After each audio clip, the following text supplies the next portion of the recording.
The chamber was designed for voices softer than mine.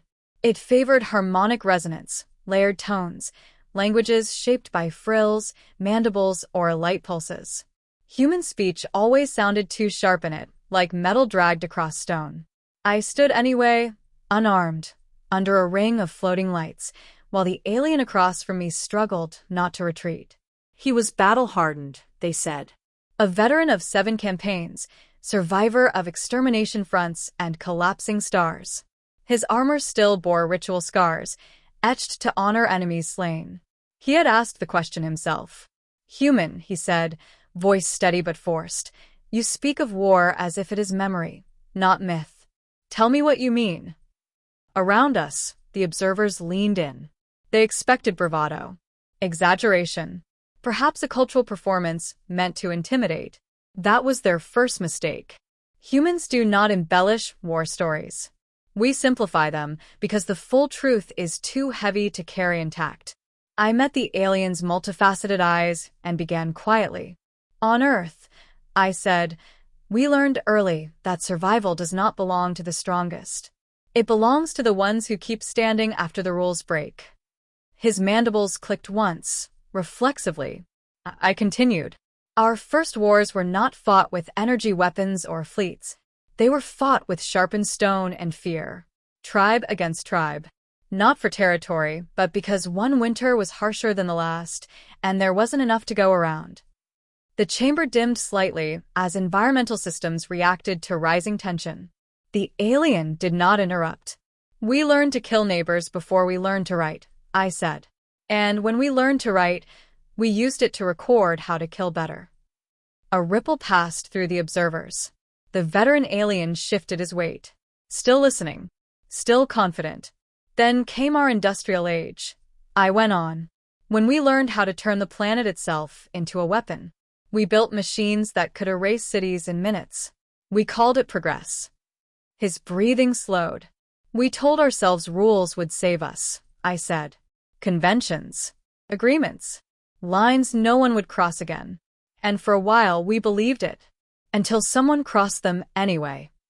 The alien's eyes narrowed. "Every species has conflict," he said. "You imply something different." "Yes," I replied. "Because when humans realized the rules could fail, we didn't abandon war. We perfected it." Silence pressed in. "We fought wars that lasted seconds," I said.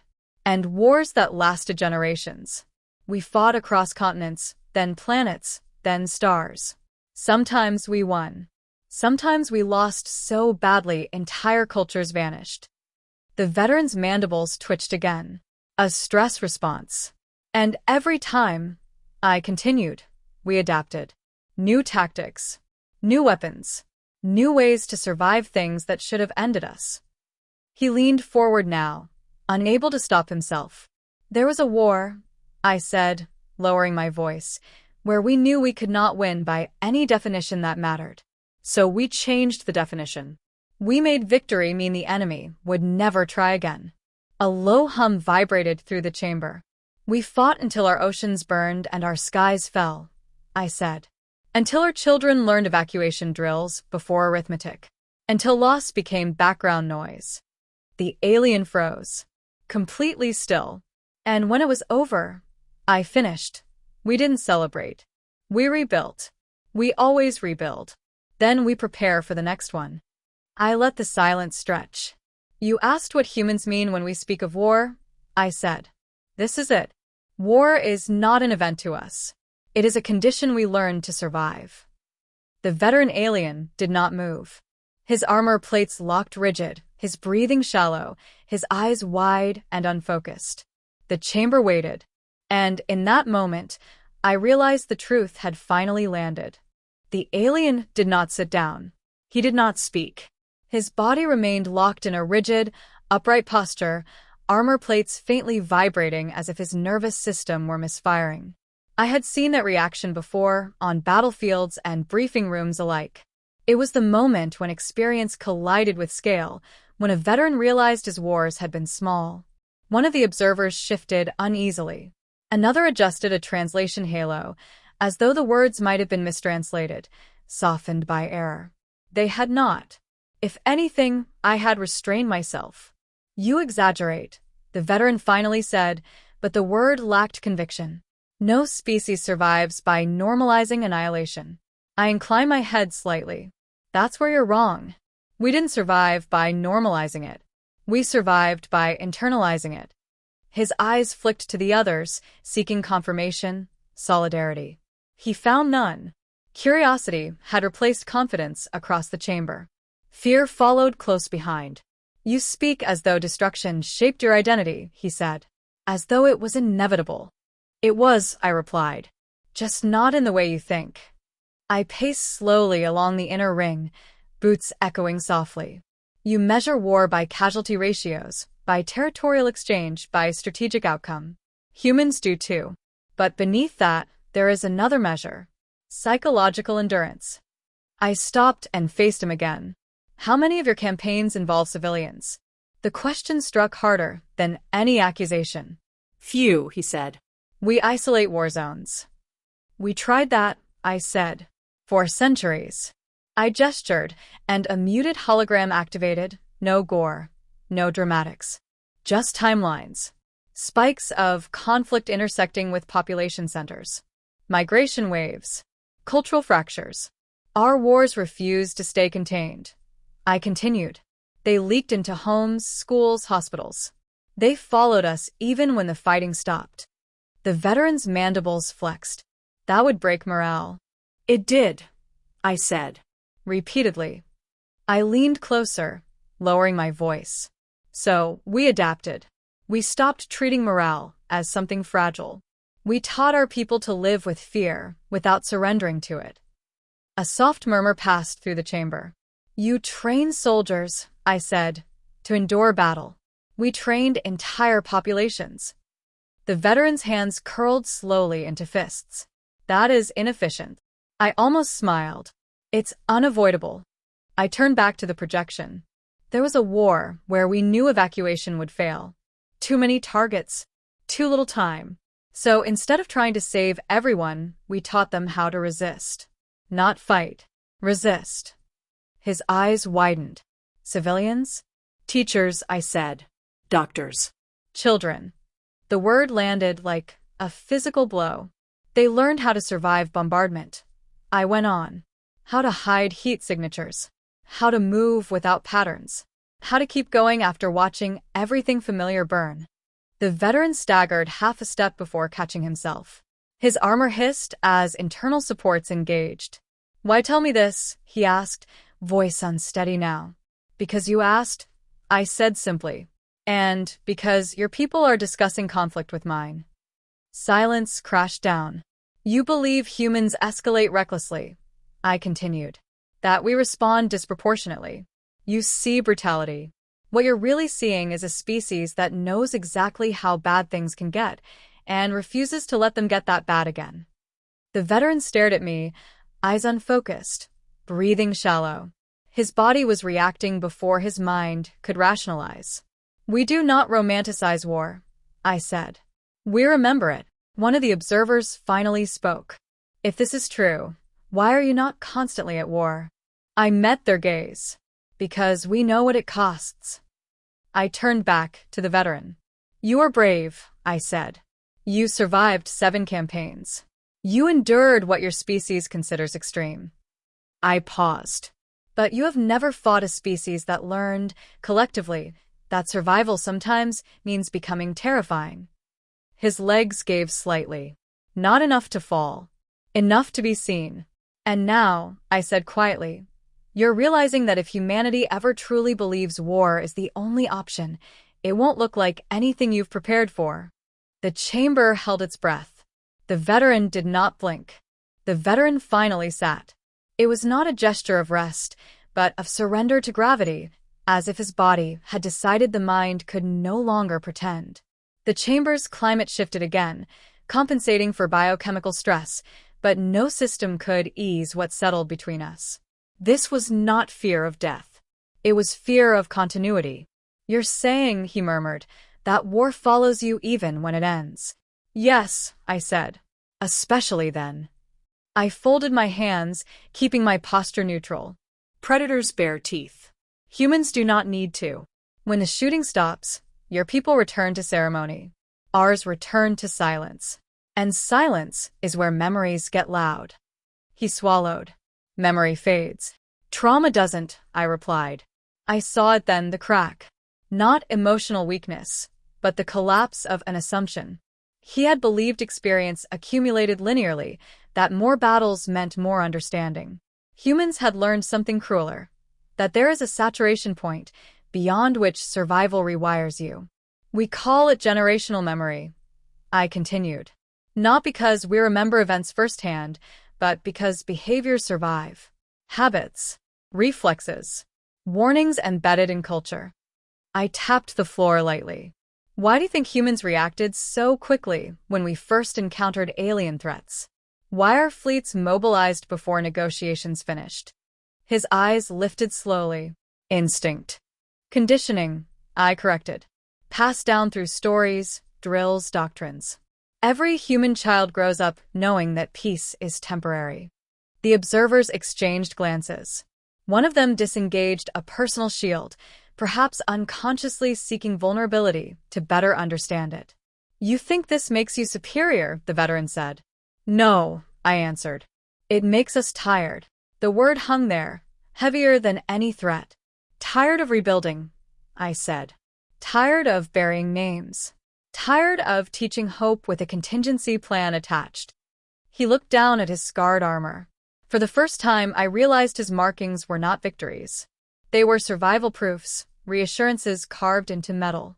In our doctrine, he said quietly, warriors carry the burdens so civilians don't have to. I nodded. We tried that. It failed. Failed.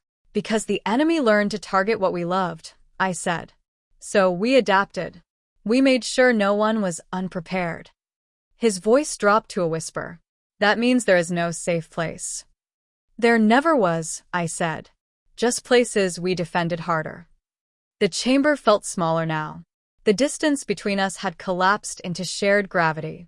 He was no longer measuring me as an adversary, but as a warning. If conflict comes, he asked, will you show restraint? I did not answer immediately. Lies would be cruel. Humans always start with restraint, I said. We exhaust it. We document it. We give history every chance to prove us wrong.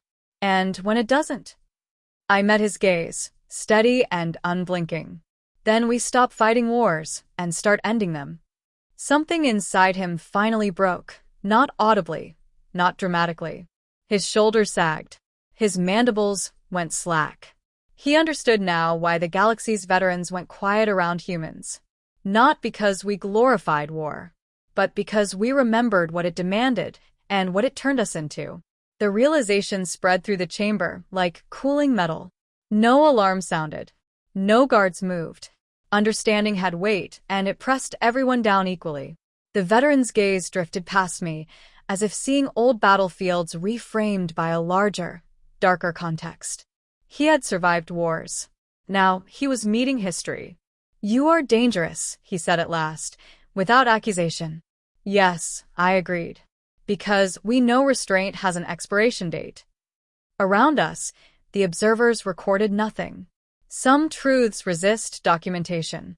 They live better in silence, where they can change decisions later. I took a step back, signaling the end. Humans do not linger after the lesson lands. As I turned away, I felt it, the shift from fear to caution, from caution to respect. Not admiration. Never that. Respect born of boundaries understood. Behind me, a battle-hardened alien remained seated, frozen not by terror, but by clarity. And clarity, once earned, is impossible to unlearn. The chamber held its breath, knowing the next story would not be told, but enacted, somewhere far beyond these walls, when the universe stopped pretending peace. They did not dismiss us. That alone told me how deeply the truth had cut.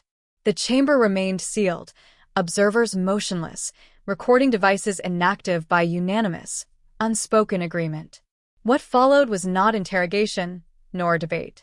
It was something rarer in interstellar politics, hesitation born of self-preservation. The veteran finally spoke again, slower now. Each word weighed. If what you say is true, then every conflict involving humanity carries escalation potential beyond modeling. Yes, I said. That's why we try so hard to avoid them. He let out a breath that rattled faintly through his armor. And when avoidance fails? I did not answer immediately. Instead, I walked to the edge of the inner ring and looked out at the delegates, scholars, tacticians, historians, beings whose species had survived by believing wars could be categorized, contained, ended cleanly. They were watching me the way prey watches weather, knowing the storm isn't malicious, only inevitable. When avoidance fails, I said at last, humans stop thinking about victory. The veteran tilted his head. Then what remains? Survival, I replied. Ours first. Then whoever stands with us. A low murmur rippled through the chamber. Alliances were being reconsidered in real time. Not politically, psychologically. They were realizing that neutrality around humans was not safety. It was exposure. One of the observers, an archivist species known for emotional detachment, raised a limb. You speak of restraint as finite, it said. What marks its end? I turned to face it. When loss stops being shocking. The words landed hard. Even the veteran flinched. There is a point, I continued, where grief stops motivating caution and starts demanding resolution. Humans recognize that point. We name it. We document it. I tapped my wrist console but did not activate it. Your analysts call it disproportionate response. We call it the threshold. The veteran's voice was barely audible now. And, once crossed, there is no escalation, I said. Only completion. Silence followed, not stunned, not fearful. Calculating. Every species present was re-evaluating centuries of doctrine. Wars they thought terrible were suddenly reclassified as mercifully limited. You must understand, I said, softening my tone without losing weight. Humans do not seek extinction events. We are intimately familiar with how close we've come to causing our own. The veteran looked up sharply. Your own? Yes, I said. Multiple times. By accident. By pride. By desperation. That, more than anything else, seemed to unsettle them. Not our violence, but our proximity to self-destruction, survived repeatedly. We learned from that, I said. Not wisdom. Control. The veteran rose unsteadily, armor compensating. He faced me not as a challenger now, but as a peer in suffering. If conflict comes between our peoples, he said, what should we do? The answer mattered. I knew it. So did everyone else. Do not corner us, I said. Do not test resolve you. Do not intend to withstand. And if you must fight us, commit. Half measures are what force us past the threshold. Several observers recoiled. Not at the threat, but at the implication. You're saying mercy provokes you, one whispered. No, I corrected. Indecision does. I stepped back toward the center, signaling closure. Humans can live with enemies. We cannot live with unresolved threats. The veteran bowed his head, not in submission, but acknowledgement. Then the stories are warnings, he said. Yes, I replied. Not boasts. The chamber finally began to move. Observers disengaged fields. Delegates withdrew into quiet consultation. I turned toward the exit, feeling the familiar weight ease slightly. Understanding, even partial, always did that. Behind me, the veteran did not move. He would sit there long after I left, replaying every campaign he'd survived, every restraint his species had relied upon, now recontextualized. He would carry this moment into future councils, future decisions. That was the real purpose of human war stories. Not fear. Memory transfer. As the doors sealed behind me, I knew one thing with certainty. If war ever came between us, it would not begin with misunderstanding. It would begin with a choice made by those who could no longer claim ignorance. I did not look back as the doors closed. Humans rarely do. Looking back invites nostalgia, and nostalgia dulls judgment. Still, I felt it, the weight of what had been transferred. Not information. Understanding. The kind that settles slowly, then reshapes decisions years later. The corridor beyond the chamber was long and dim, designed to calm nervous species with gentle light gradients and harmonic hums. It failed. My comm chimed softly against my wrist. A secure channel. Human priority. Debrief, the voice said. Complete? I replied. They understand enough. A pause. Then, we're seeing movement. That was expected. Truth does not sit quietly once heard. Where? Multiple sectors. Quiet reallocations. Veterans pulling out of retirement. Defense budgets unlocked without public announcement. I exhaled slowly. The galaxy was doing what it always did after meeting reality. Preparing too late. There's more, the voice added. Long-range observation picked up something unusual during the session. I stopped walking. Define unusual. Listening behavior, the analyst said. Passive. High-dimensional. Not Senate tech. Not any known power. I closed my eyes for a moment. Of course. Stories travel farther than intended. Especially the honest ones. Did it react? I asked. Yes, came the reply. When you spoke about thresholds. That sent a chill deeper than fear. Thresholds are not just military concepts. They are evolutionary markers.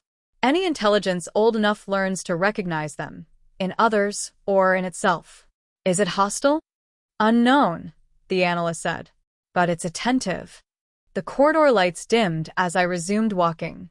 Attentive was worse than hostile. Hostility follows patterns. Attention precedes adaptation. I reached the transit platform and stood alone, waiting as the lift field engaged.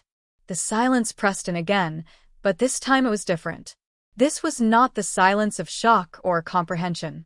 It was the silence of a universe reconsidering its assumptions. The veteran alien would be doing the same somewhere behind sealed doors. Replaying my words. Reframing his scars. Wondering how many wars he had survived only because no one like us had been involved. He would carry that doubt forward like a live ember. That was good. Doubt prevents reckless choices. The lift began its descent. Stars slid into view through the transparent wall, vast and cold and uncaring. Humanity had once believed the universe was indifferent. We knew better now. Indifference ends the moment something decides to pay attention. My comm chimed again. We've confirmed it, the analyst said. The unknown observer adjusted position. Closer. Did we provoke it? No, they replied. You revealed us. I nodded slowly. There it was. The cost no one else ever accounted for. When humans speak honestly about war, we don't just warn allies and enemies. We announce ourselves to things that measure civilizations by endurance, not morality. Any indication of intent? I asked. Only this, the voice said, then transmitted a data fragment. Pattern analysis. Behavioral modeling. A single extrapolated phrase, translated imperfectly across conceptual frameworks. Survivor species identified. I stared at the words until they blurred. Not predator. Not target. Survivor. To something ancient enough that was the only category that mattered. The lift slowed. Somewhere above, councils would debate. Militaries would posture. Treaties would be rewritten with new caution baked into every clause. The galaxy would think this was the consequence of human reputation spreading. They would be wrong. This was what happened when the universe realized we were still here. I stepped off the platform and felt the station's gravity settle around me. My final report would be concise. Humanity had always understood that clarity mattered more than comfort. They're listening, I would say. And they've decided we're worth watching. That was not a threat. It was a countdown.